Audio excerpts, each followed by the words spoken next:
Well, I'm on the farm here and it's dry.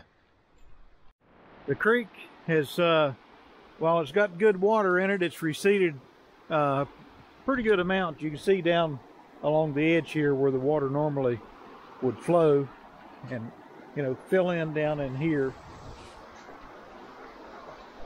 There's some clouds in the sky, like it could sprinkle a little bit, and it's a little breezy.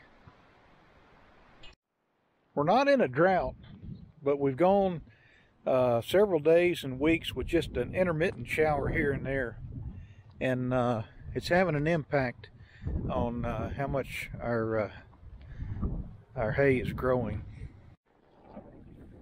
We still got a ways to go before you know, cutting hay, but it's coming, and this is April the 29th.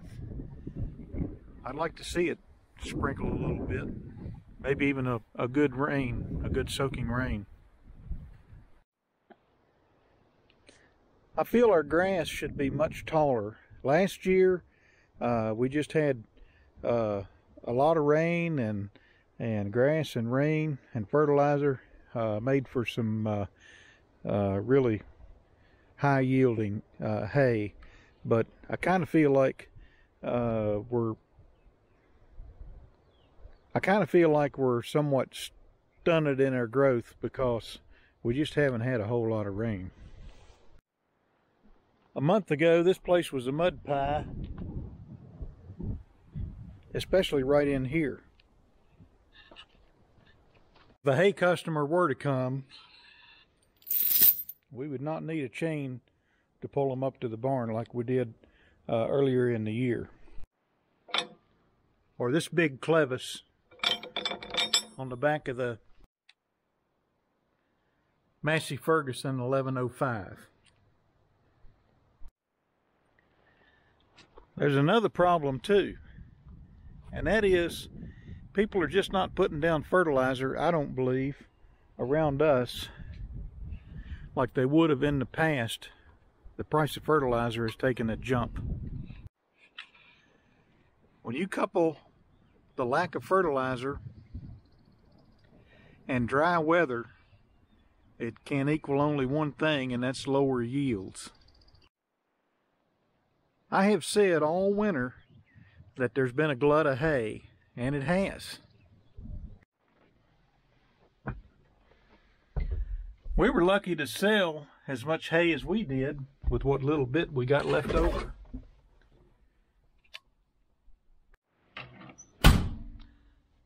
But the fact remains is that yields, I believe, are going to be lower this year across the board, either from lack of rain or lack of fertilizer. But there's one more thing. I have read that across the country, corn and soybean prices are up, and a lot of farmers are plowing up hay ground in order to plant corn and beans. That'll have an effect on the hay supply. To what extent it has an impact around here, it remains to be seen. Probably minimal. I know there's a lot of round bales that are just laying everywhere. There's still a glut of round bales, and there's still a fair amount of square bales people have. And I don't know how they measure against us. We feel pretty lucky to have what little bit of hay we have left, but there are still some square bales to be sold. This is where it gets kind of interesting, because if not as many round bales are being produced, then even though there's a huge supply of round bales, then probably a lot of those, the carryover, will be sold over the course of this summer. Replenishing all those round bales might be an issue between less rain, drier conditions, less fertilizer going down, and hay fields that are being plowed under for corn and soybeans. So while there's a glut of round bales right now, then how do you backfill if you can't make as many squares coming in behind it? So there's potential for maybe not so much a shortage of round bales, but the supply may tighten. But when you get to square bales, I don't know how it is in your neck of the woods, but around here, at least where I'm at, typically square bales are second fiddle to round bales, especially on first cut. It's a nice breeze going. Maybe we'll get a rain. I don't know. A lot of people around here with beef cattle, and most of them are beef cattle. Very few people around me are into making small square bales to sell. And so a lot of people that are making round bales, you know, their first cut will go into round bales, and on their second cut, maybe third cut if they can get it, they might make some square bales, but they certainly won't make their whole second or third cut all square bales.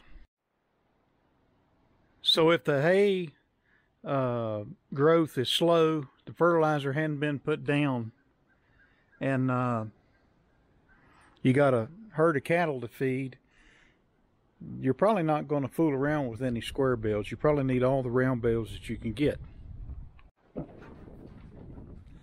And so what happens is you're not making any squares on the first cut, and you're probably not making any squares on the second cut or third cut because you need the round bales, and then that causes the supply to tighten even further.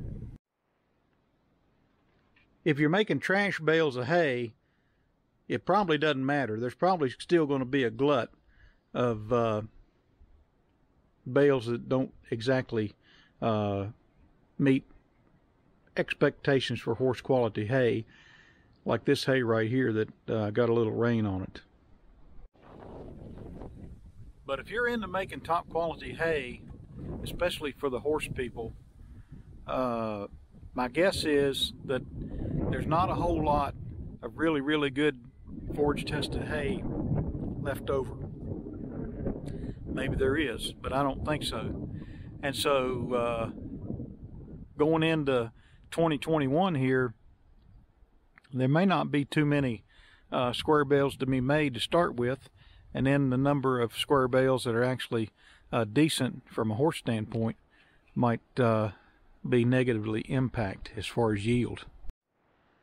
So on one side of the coin, you can probably say there's plenty of hay, there's a glut, no problem.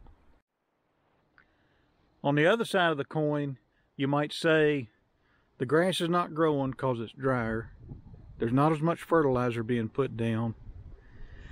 The number of quality square bales may or may not have a lot of carryover. And so what that means for us is there's potentially will be more demand in 2021 than it was in 2020 when it was an all-out glut of hay.